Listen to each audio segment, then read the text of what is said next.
Good morning, good morning, good morning. Welcome on Instagram. Welcome on YouTube. Welcome to Success Mentorship class number 440. Wow. Amazing, amazing. Thank you so much for joining us. The Instagram group, I see you lining up beautifully, beautifully. A lot of people are joining us, and YouTube.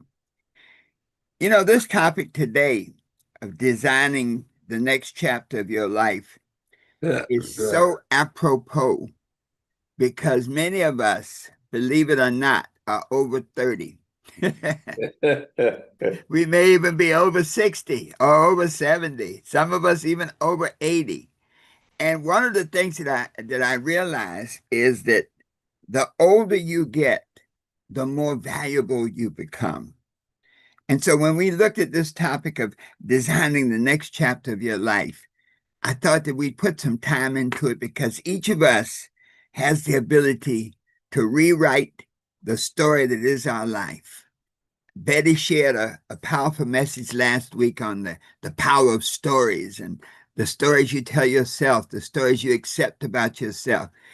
And the thought that the life that we create for ourselves is based on the stories we tell ourselves. So, wow. So, before we get started, let me just make sure that everybody knows who it is. This is Dr. Herbert Harris. This is Success Mentorship class number 440. And our topic for today is designing the next chapter of your life. I invite you to visit our website, herbertharris.com, or our profile on Instagram and schedule a What's Next strategy session because many of us are at that point in our lives where we want something new, something different, where there's a calling saying there's another path for you, there's greatness waiting for you, and we have the way to get there. So let us get ourselves centered and in the proper vibration to be open and receptive for the message. Let us sit straight up in our seats. Let's put our feet flat upon the floor. Let's close our outer eyes and open our inner eyes. Take a deep breath and hold it. Let it out slowly.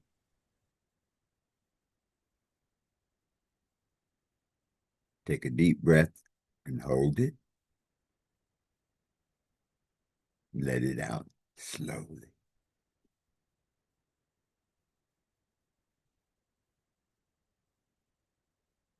And in this space of peace and relaxation, I am at peace with myself. Let us affirm that together. I am at peace with myself. Just let that peace sink in.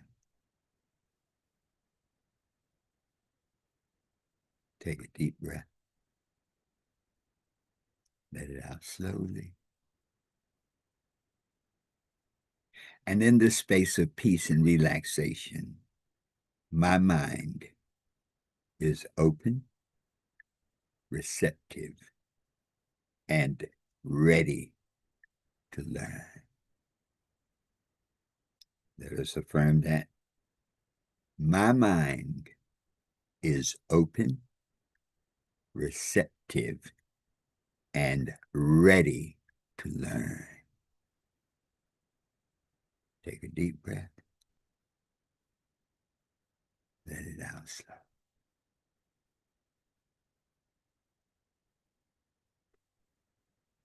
And so it is. Yeah. This message today, designing the next chapter of your life, is a powerful one, and it's really coming from a coaching perspective. I know we have some great coaches on the program today. Betty and Dr. Bray and many others are great coaches. And I know there was a long period in my life in which I did a lot of coaching, and then I sort of turned away from it. And I think what happened was, as a coach, sometimes I felt I took responsibility for my client or for the person I was working with. And when they didn't seem to get it, when it didn't seem to work out for them, I felt badly about it. Like, man, maybe I'm not doing a good job. But what I've learned lately is that no matter what you are, no matter where you are, that the moment you redefine yourself in a certain way, then you literally take on all the characteristics, all the experience, all the knowledge of the things that you've gone through over your life, and that your obligation is to share the word, to share the mission, to share the understanding. In the Bible, it says, let them hear who will hear. And so it took me back now to that coaching perspective, because so many people in my age category and below and above are at the point in their lives where they're saying, man, there's got to be more. What am I going to do with the rest of my life? Many people plan their vacations more than they plan the rest of their lives. And for those of us who have had careers and jobs and different professions, we plan diligently for 30, 40, 50 years, but many of us never plan for what's next. After this job is finished, after I retire, after I no longer have to, dance to somebody else's music, what's my own music? What am I going to do for me? And so this message now is really the idea that life is a great book filled with many chapters. And this book filled with many chapters is floating down the river of time. And so some chapters are filled with excitement, that you really accomplished great things and you had some great victories. But some chapters are filled with disappointment and setbacks and stuff that didn't work, relationships that were counterproductive. But the beauty of this book is that no single chapter defines the entire story. I'm going to say that again. No single chapter defines the entire story. And that's good news, because there's some chapters, especially some of those painful chapters, that we sometimes hang on to out of fear, out of insecurity. There's often when you're traveling on the highway, when there's an accident, all the traffic slows down. Say, well, what, they weren't involved, but they want to see. So many times we get so focused on what we didn't do, what we didn't accomplish, the negative things, that we don't see our own potential and possibilities for the future. Some of us have even gotten to that point once our job is done. My dad lived to be 93, and he worked right up until 3 months before he made his transition. And he used to say, Herbert, porches kill people. Like, what do you mean porches kill people? He said, everybody I know who retired and they sat on the porch, 2 years, they're gone. And I said, wow, that's interesting. Dad never thought about it like that. But what he was really saying is that if you don't intentionally direct and define your life, then you become a part of somebody else's life. Then, as they say, when you pass 70, I'm getting slower. My mind doesn't work as fast as it used to. I can't do the things I used to do. Well, why not? That's a decision that you've made. Those are agreements that you bought into. So today we want to talk about, I'll call it 5 key principles for redesigning the next chapter of your life. The first principle is to accept the process, accept the vision that every life has chapters. We often base our talks on scripture because scripture is so profound. One of the most interesting things, passages in the Bible in Ecclesiastes, it says, to everything there's a season and a time to every purpose under heaven. So there are cycles in life, just as though the sun comes up and goes down every day and the moon comes out at night, that everything has a season. There's a time for childhood. In the 12 Universal Laws of Success, we do a piece on the 4 stages of life, and each one of those stages is a chapter. That first stage, the stage of education, where you learn the game of life. You learn from other people. Thank goodness if you're raised in a family where there was love and support and encouragement, that creates something, one thing. But then there are some of us that were raised in families that were critical and negative and painful, and that creates something else. But the stage of education, that's a chapter in our lives. The second chapter, that chapter of sensation, where we learn about things that feel good, that taste good, that titillate our senses. We learn about love and sex and drugs and all of these things that impact our feeling nature.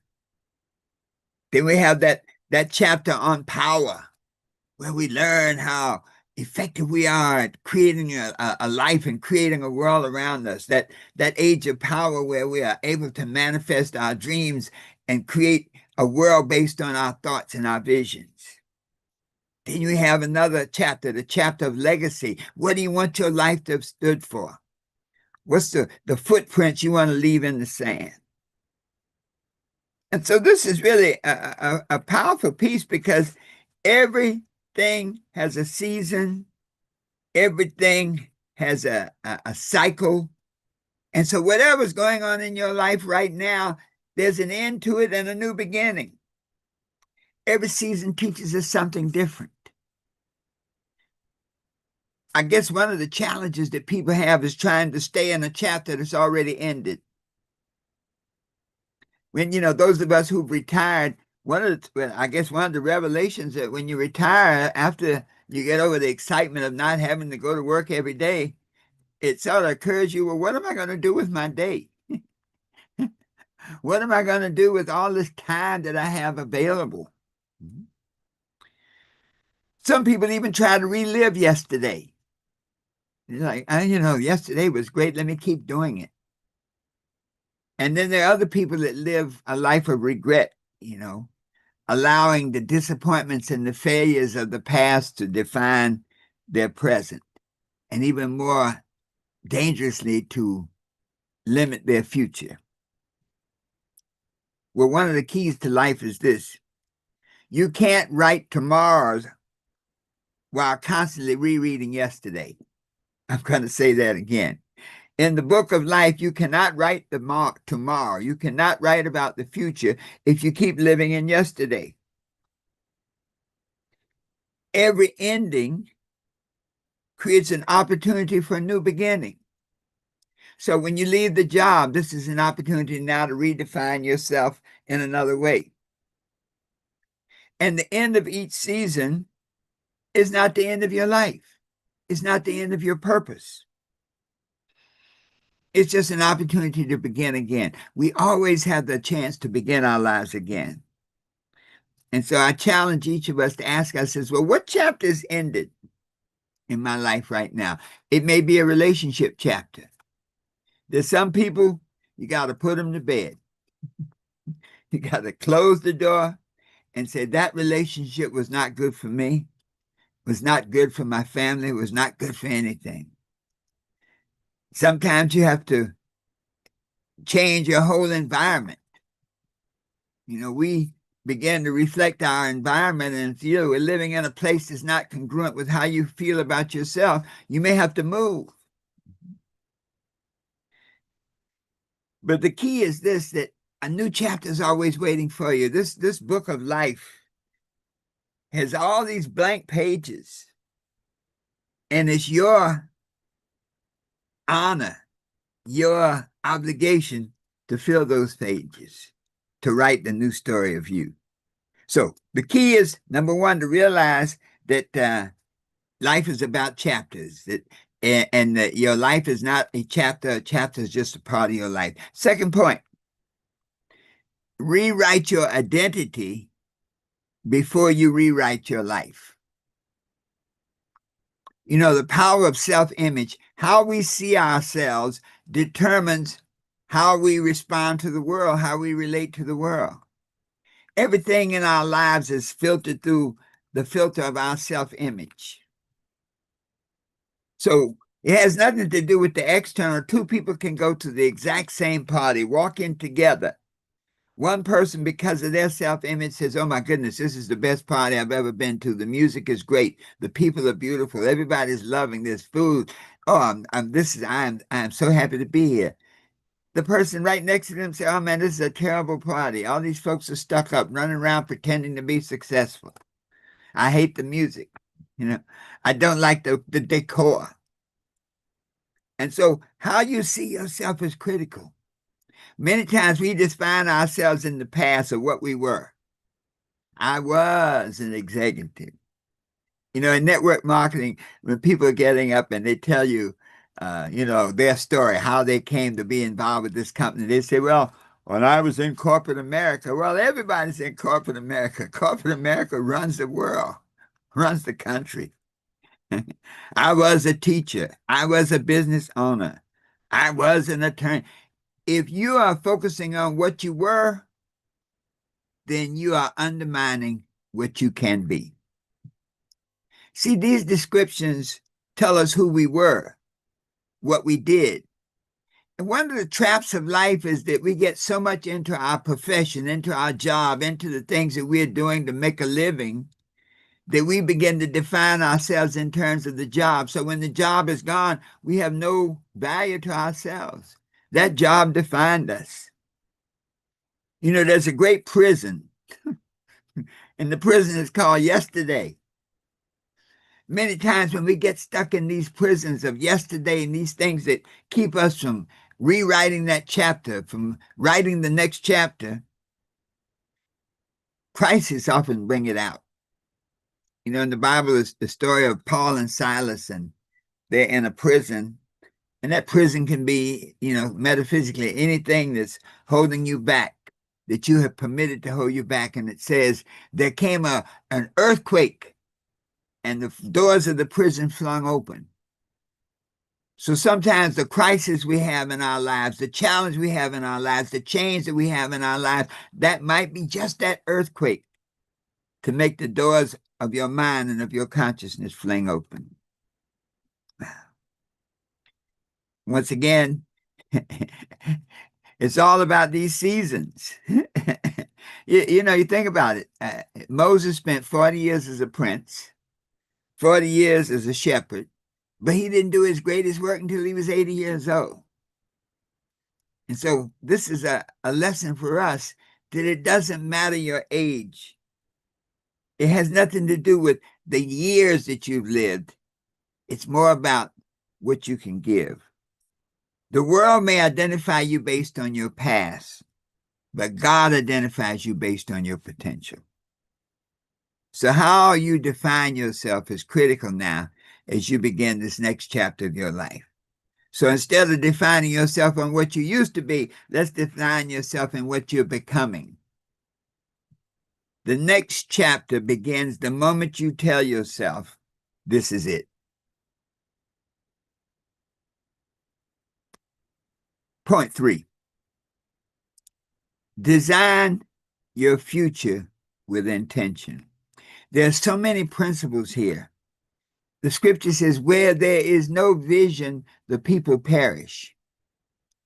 So when we were in the job market, when we were in the profession market, so much of our vision was described and created by what we were doing rather than who we are. So I'm an attorney. I practiced, 27 years. And so that became the definition of who you are. So it wasn't, that was Herbert Harris, it was attorney. So this idea of redefining your life, this idea of really rewriting the chapter that is your life is really about saying, you know what? If I don't create a new chapter, a new vision for myself, then this book that is my life that's on the river of time will go wherever the river takes it. So this is a choice we have to make. We have to choose to create this new path, this new journey. Architects don't start building a building without a blueprint. Pilots file a flight plan. And so this idea of what's next in your life really is congruent with your vision. So put some time into seeing the vision that you want to be, feeling the person that you want to become, experiencing the things in your vision and your dreams that you want to have. So I like to think about 5 questions that can help you clarify your vision. Number 1, what brings you joy? We often spend a lifetime doing stuff that we don't like doing just because we feel we have to do it. Got to make a living, you know. You don't have to love the job, but you got to take care of your family. Question 2, what am I good at? So many of us have talents that we've hidden and been sitting on for so long. What am I good at? You know, the other side of what am I good at is what problems am I equipped to solve? Maybe you're good at listening. Maybe you're good at analyzing challenges and helping people find a new path to a challenge. So, what problems are you qualified to solve? Third question, how can I be of service? You know, many times when you call Les Brown, Les is a good friend, and Les says, how can I be of service to you today? Isn't that a different mindset? How can I be of service instead of what I want? Why am I calling you? How can I be of service to you? Wow. You know, when you think about that and you change that mindset, that gives you a whole new definition of yourself. It takes you out of the survival and goes out of what you might say a success mindset and puts you into significance. When you recognize that, you know, how can you be of service? You may have, you know, some of the challenges that you've gone through in life. It may be helpful to somebody else who's going through something similar. Sometimes people need encouragement, and you can give it because you've been there, done that, and got a T-shirt to prove it. Someone may need the experience to know that you've gotten through the fire. You've gotten through this challenge. Somehow you made it through, and the fact that you made it through is an example that they can do it also. So never underestimate the value of your story. I often tell young people that there are people watching you and letting you be an example to them. You can be a good example or you can be a bad example. But never underestimate the value of your story. Then finally, the 4th key. What legacy do I want to leave? You know, once you've gotten to that point in life where you basically solved the riddle of survival, because we spend so much time surviving, and let's get into the mindset of thriving. What legacy do I want to leave? People rarely remember what you owned, but they remember how you made them feel. They rarely remember the possessions that you displayed, but they always remember how you served. You know, some of the people that have had the greatest impact on my life, I have no idea what kind of car they drove, how much they had in their bank. All I knew was they were there at my time of need. And then finally, that 5th piece, what action can I take this week? Folks, that's a powerful piece. What action can I take this week? Because it now puts all of these thoughts that we're talking about, this new definition, this designing the next chapter in your life, it now puts it into an action format. And all of this is to help you develop a clear and effective, a detailed, a vision that stimulates your heart and makes you want to move. The 4th point in creating this next chapter of your life is to build the life you want, one decision at a time. Every decision you make is like a page in the book of life. We live our lives through the choices we make. So think about this for a moment. If you don't design your future, the world will design it for you. So how do you design your future? You design your future by the choices you make. A decision is where you get a mindset, the word said you cut away all the different possibilities and decide on this is the one. But a choice is when you put a decision into action. And so when we look at the book that is our life, every chapter is constructed one page at a time, and each page is a result of the choices we make. So each page is based on one decision, one choice at a time. So you can choose to learn. You say, you know what? Now that I'm free, now that I don't have to spend 45 hours, 50 hours a week working for somebody else to survive, now that I'm free, let me learn something new. You can choose to forgive. That whatever the past things were, whatever the past relationships, whatever that bird that's been in your saddle, whatever it is, forgive it and forgive yourself. You can choose to improve your health. I was at a transition, a funeral for one of my classmates earlier this week, and I was just listening to some of the dialogue that other classmates were having, and it's like, man, you don't have to be talking about that. Choose something different. Choose to improve your health. You don't have to say, well, I'm getting old, I'm getting slow. Like, hey, let me go to the gym. Maybe I don't do 100 push-ups, but I can whip out 5. And if I do 5 of them every day, that's good. Choose better relationships. Sooner or later, you get enough sense. It's like, you know what? I know who you are. As Maya Angelou says, people may not remember what you said, but they remember how they made you feel. She also said, when people show you who they are, believe it the first time. So choose now to have better relationships, understanding those guideposts, those lines that make you realize, aha, this is not somebody I want to be around. Choose faith.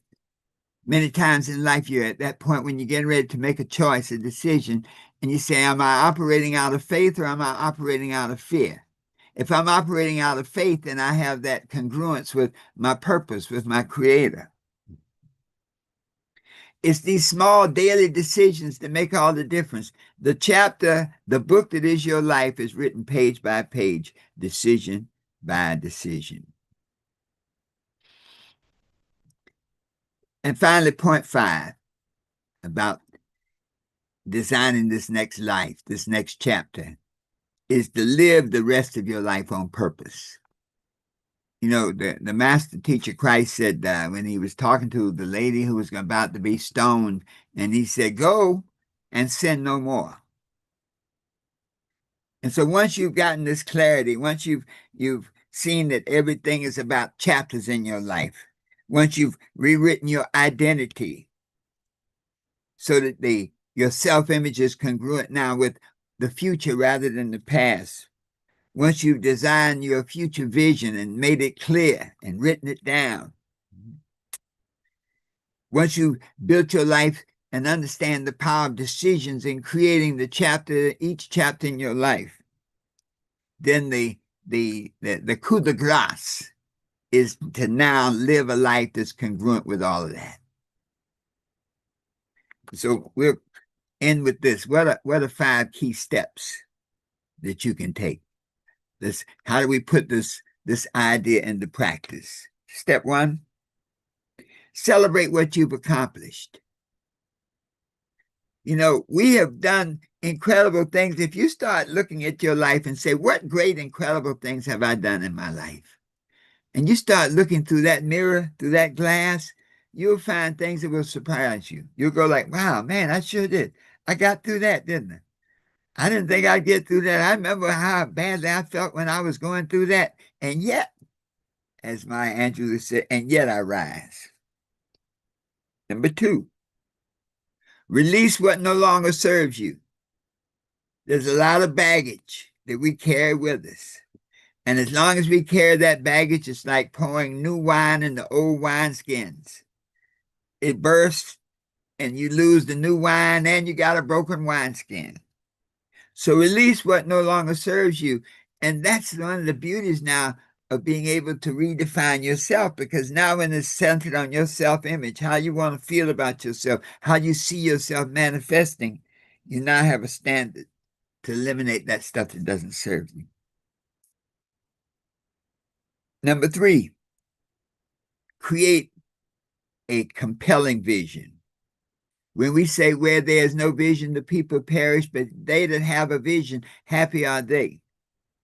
The vision is the blueprint for your life. And when we talk about the next chapter, if you don't create a compelling vision for that next chapter, it will not happen. If your vision is not strong enough to overcome the obstacles, to overcome the objections, to overcome the naysayers, to overcome all the things that work against it, then you'll go with the flow. When you create that compelling vision, nothing is impossible. You refuse to lose. You know, there are 2 ways to win. You can win by being better, or you can win by refusing to lose. And then finally, you take that consistent action. And see, this process of designing the next chapter of your life is to realize that it's not a one-time event, that the next chapter is created decision by decision, day by day, activity by activity.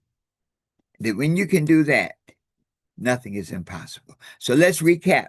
5 principles for designing your life. Accept that life is full of chapters, that a chapter does not define your life. The book of life is based on the chapters. 2, rewrite your identity. Get a good picture of who you are and what you're about, because the self-image, the way you see yourself, becomes the crucible through which all of your experiences are poured. 3, design your future. Create a clear vision of what you want to be, what you want to do, what you want to have. 4, build that vision, build that life one decision at a time, that every decision you make is congruent with the vision. And then number 5, to live the rest of your life on purpose. That once you've seen that vision, once you've clarified it, once you see it, nothing is impossible. You can be what you want to be, do what you want to do, and have anything you desire, always knowing that the best is yet to come. And so it is. Let's just take a deep breath for a moment. Let it out. You know, designing the next chapter of your life is so profound. It's just those little agreements that you make with yourself that make all the difference. I'm looking at Herman on here. I remember a few years ago when Herman made a decision that he was going to become a writer, that he was going to become a speaker, and the rest is history. Every one of you on this call, on the Zoom, in the Mastermind Principle, I guarantee you can go back to that moment that you had that new thought, that you made that decision that I'm going to do this instead of that I'm going to have this perspective, that I'm going to see myself in this particular perspective. So thank you so much for being with us today. We know that truly you can be what you want to be. Write the next chapter of your life exactly the way you want it. You can do what you want to do. That there are no limitations on your abilities and your possibilities. And you can have anything you desire, where your only limitation is your own imagination. Always knowing that the best is yet to come. So it is. This has been Dr. Herbert Harris, Success Mentorship class number 440, Designing the Next Chapter of Your Life. Be sure to visit our website, herbertharris.com, and schedule a complimentary What's Next strategy session to help you write the next chapter of your life. So it is.